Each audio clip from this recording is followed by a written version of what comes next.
रहीम अस्सलामुअलैकुम वरहमतुल्लाहि वबरकातुहू। क्या हाल है आपके? सब ठीक ठाक हैं। सफ़ेद पोश लोग कौन होते हैं यार? ये सफ़ेद पोश लोग कहाँ पे होते हैं? ये हमें नज़र क्यों नहीं आते? मैं बताता हूँ कि सफ़ेद पोश लोग कौन होते हैं, कहाँ पे होते हैं और हर सोसाइटी में, हर गली मोहल्ले में होते हैं। एक एग्जांपल शेयर करने जा रहा हूँ। लिंक्डइन पे एक पोस्ट आई थी और बड़ी अच्छी लगी, तो मैंने कहा इस पर एक वीडियो बनाने थे। मेरा मकसद क्या है इन वीडियोज़ का? आने वाली जनरेशन्स, मेरी हज़ारा साला वाली आने वाली जनरेशन, उनके लिए और उस टाइम के बच्चों के लिए, उस टाइम के नौजवानों के लिए वीडियोस बना के छोड़ के जाना। क्योंकि अभी तो समझ नहीं आनी किसी को। अभी तो समझते हैं भाई पैसे कमाने के चक्कर में कर रहे हैं। तो देख लो मेरे चैनल पे जाके कितने व्यूज़ हैं, उतने व्यूज़ से मैं कितने लाखों करोड़ों कमा लेता हूँ, आप लोग समझ जाओगे। मेरा पर्पज़ कुछ और है। खैर, general Shah Mahmood Niazi is a retired officer from Afghan army. He graduated from Royal Military Academy in the UK in 1958 and served Afghanistan until 1990. मैं पैदा हुआ था 1990 में। He lost two sons during the Afghan Civil War from 1992 to 1996 and a third son last year to the suicidal bomber. तीन ही उनके बच्चे थे और तीनों के तीनों उनके जो बच्चे जी शहीद हो गए या उन्होंने अपने बच्चे खो दिए। Currently he lives in Kandahar alone with his wife and his daughter-in-law. अपनी वाइफ और अपनी बहू के साथ वो रहते हैं जिनको वो सपोर्ट करें। He does not accept charity और हैंड आउट्स, ज़कात या चैरिटी या मदद वो एक्सेप्ट नहीं करते। एट द एज ऑफ 88 साल की उनकी उम्र है। सीनियर सिटीज़न है। अल्लाह ताला उनको सेहत दे, तंदुरुस्ती दे, कायम दायम रखे। He works hard to keep his small family of 3। तीन ही तो लोग हैं उनकी फैमिली में।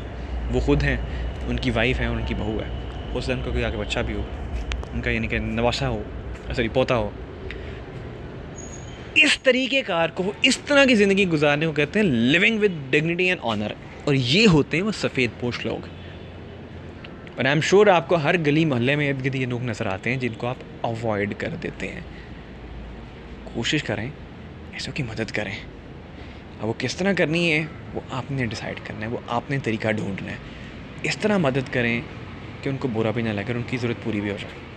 इस तरह मदद करें कि एक हाथ से दें तो दूसरे हाथ को पता न चले। समझ आई बात? हमारा दिन ये कहता है किसी की ऐसे मदद करो कि अगर तुमने एक हाथ से मदद की है तो दूसरे हाथ को पता ना चले। हम क्या करते हैं, भाई सेल्फियाँ ले लो यार, मदद करें सेल्फी लो भाई। विद ड्यू रिस्पेक्ट, जितनी भी NGOs हैं वो क्या कर रही हैं? क्या कर रहे हो? लोगों के घरों के बाहर आप राशन रख रहे हो, सब तस्वीरें खींच के दे रहे हो। बेशक अपनी फंडिंग्स लेने के लिए कर रहे हो, बेशक लोगों को दिखा रहे हो, क्योंकि आजकल ज़माना ऐसा हो गया जी, जो दिखता है वो बिकता है। मैं NGOs की बात नहीं कर रहा है, इंडिविजुअली कर लो ना। मेरा मोहल्ला है, मैं देखूं मेरे मोहल्ले में कौन है और खामोशी से जाके मैं मदद कर दूं। इस तरह करूं कि साथ वाले पड़ोसी को भी पता ना चले कि मैंने किसी की मदद की है। आपके साथ वाले हमसाये को पता ना चले कि आपने उसकी मदद की है। ये हमारा दीन सिखाता है। हम क्या करते हैं, ख़ास तौर पर हमारी यूथ सेल्फियाँ लेके नेट पर डालते हैं, वीडियोस बना के नेट पर डालते हैं, सब लोगों को बताते हैं, फ़ोन करके लोगों को बताते हैं, SMS करके बताते हैं, वायरल करते हैं, इसी को व्हाट्सएप पर स्टेटस लगाते हैं, हमने इतने की ज़कात दी, ये किया वो किया। गलत है। हम गलत चीज़ों पे चल रहे हैं। ये दीन हमारा नहीं है जिन पे आप लोगों ने ये चीज़ों को अजीबोगरीब सी फितने आप लोगों ने जो है ना खुद से बर्पा कर ली है। आप इन पे चलना शुरू हो गए हो, मतलब अपनी मर्ज़ी से दीन को मॉडिफाई कर लेते हो। ये गलत है। कुरान मजीद पढ़ो, खुद पढ़ो, तर्जमा के साथ पढ़ो, तफसीर के साथ पढ़ो। अरबी पढ़ते हो आपको समझ नहीं आती। मैंने अरबी पढ़ी, यकीन जानो हकीकत बता रहा हूँ, मुझे समझ नहीं आई। 3-4 दफ़ा पढ़ी, बचपन से पढ़ते ही आ रहे हैं, स्कूल में पढ़ाते आ रहे हैं, मदरसे में गए उन्होंने पढ़ाया, समझ नहीं आया। जब बड़े हुए तो मैंने तर्जमे के साथ पढ़ना शुरू किया। बल्कि 9-10 में सूरह अनफाल, सूरह अहज़ाब, उनके वो जो 18 नंबर के पेपर में क्वेश्चन आया करते थे, उनका तर्जमा लिखना होता था। रट्टे लगाए थे हम लोगों ने, सीरियसली रट्टे लगाए थे, समझ नहीं आए। जब बड़ा हुआ कुरान पढ़ना शुरू किया, शादी भी आदत कर ली, डेली रूटीन बना ली कि नहीं रोज़ का 1-2 पेजेस पढ़ने सारे इकट्ठे बैठ के पढ़ते हैं, तर्जमा पढ़ते हैं, तफसीर पढ़ते हैं। अल्हम्दुलिल्लाह पूरा कुरान मजीद मुकम्मल कर लिया तर्जमा तफसीर के साथ। अब आपने हदीस पाक शुरू की है, समझ आई है चीज़ों की, लेकिन एक दफ़ा पढ़ने से भी समझ नहीं आती। हम बार बार पढ़ रहे हैं, दोबारा उसी चीज़ को कंटिन्यू कर रहे हैं। खुद क्यों नहीं पढ़े लोग? खुद क्यों नहीं पढ़ते? क्यों किसी मौलवी को जाकर सुनना है कि वो क्या कह रहा है क्या नहीं कह रहा? अल्लाह की किताब है, आपके पास है, घरों में सिर्फ शेल्फ पे या फ्रिजेस के ऊपर आप लोगों ने रखी हुई हैं। खुद पढ़ते क्यों नहीं हो? कब पढ़ना है? 60-70 साल के उम्र पढ़ना है? मिलेगा स्वाब तब थोड़ा मिलेगा। अभी पढ़ रहे ना जवानी में।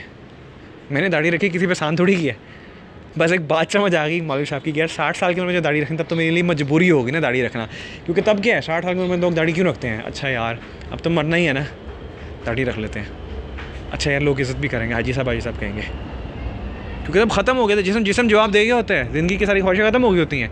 मज़ा है जवानी में रखो दाढ़ी, मज़ा है जवानी में पढ़ो नमाज़ें, मज़ा है जवानी में रखो सारे रोज़े रखो, नफली रोज़े रखो, नेक काम करो, अपनी जवानी को सेक्रीफाइस करो, अपने चेहरे को सेक्रीफाइस करो ना।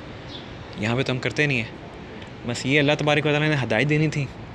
एक दिन मस्जिद में बैठा था, जुम्मे की नमाज़ पढ़ सुन रहा था, खुतबा सुन रहा था, बयान सुन रहा था, मौलवी साहब की बात अच्छी लगी, समझ आ गई, खटक गई, अल्लाह ताला ने हदायत दे दी। बड़ा गुनहगार हूँ, मेरी कोई औकात नहीं, खुदा की कसम खा के कहता हूँ मेरी कोई औकात नहीं है यार।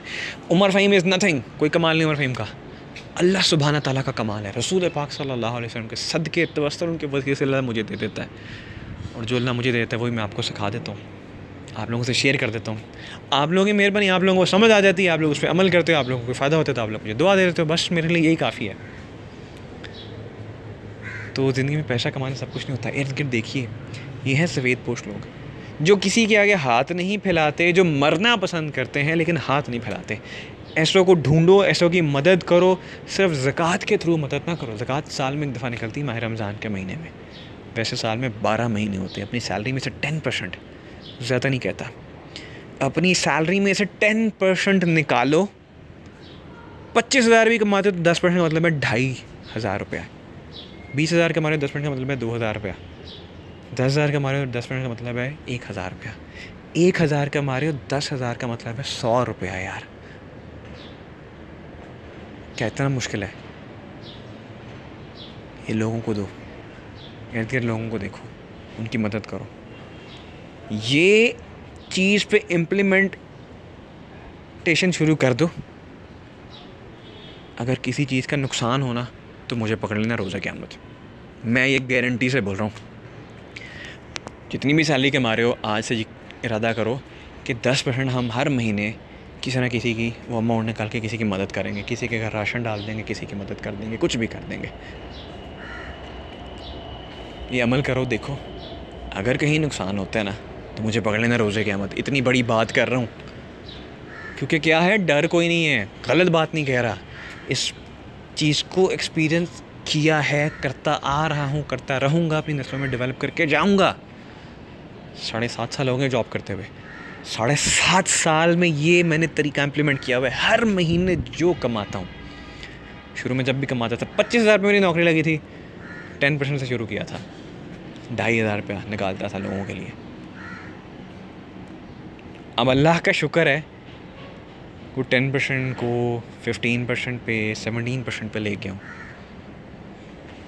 अब अल्लाह का शुक्र है, बस यही कहूँगा कि हाँ, बहुत से ऐसे लोग हैं, बहुत से ऐसे घर हैं जिनकी मदद करता हूँ। आप लोग भाई आप क्यों बता रहे हो? ये नहीं बता रहा कि किन की मदद करता हूँ, कैसे करता हूँ, सिर्फ ये बता रहा हूँ, समझाने की कोशिश कर रहा हूँ कि ये मैं करता हूँ और अल्लाह ताला ने मुझे कितना अता कर दिया सोच नहीं सकते। यही तुम करो, अल्लाह ताला तुम्हें कितना अता कर देंगे तुम सोच भी नहीं सकोगे। करना तो देख, करो तो सही इस चीज़ को। अब तुम समझ आ रहे हो क्या करना है। I leave it to you.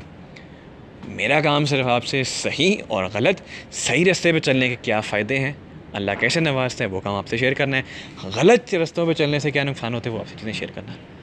अब आपने सही पे चलना है, गलत पे चलना है, आपकी मर्ज़ी। 88 साल के बुज़ुर्ग हैं, डिग्निटी से क्या है, ऑनर के साथ, इज़्ज़त के साथ पैसा कमा रहे हैं, हाथ नहीं फैला रहे। तो खुदा का वास्ता किसी के आगे हाथ ना फैलाए। जब किसी मेंटोर ट्रेनर को भी मैसेज करते हैं ना कि सर सिखा दे, वो हाथ फैलाना होता है। मॉडर्न भीख कहते हैं, मॉडर्न भिखारी बन जाते हैं आप। बेशक आप सीखने के लिए भिखारी बन रहे हैं, नेट पे जाइए, सीखिए, हर चीज़ पढ़िए, अकल इस्तेमाल कीजिए, हर चीज़ सीख जाएंगे। मदद कीजिए लोगों की। अपना ढेर सारा ख्याल रखिएगा, दुआ में याद रखिएगा। पाकिस्तान से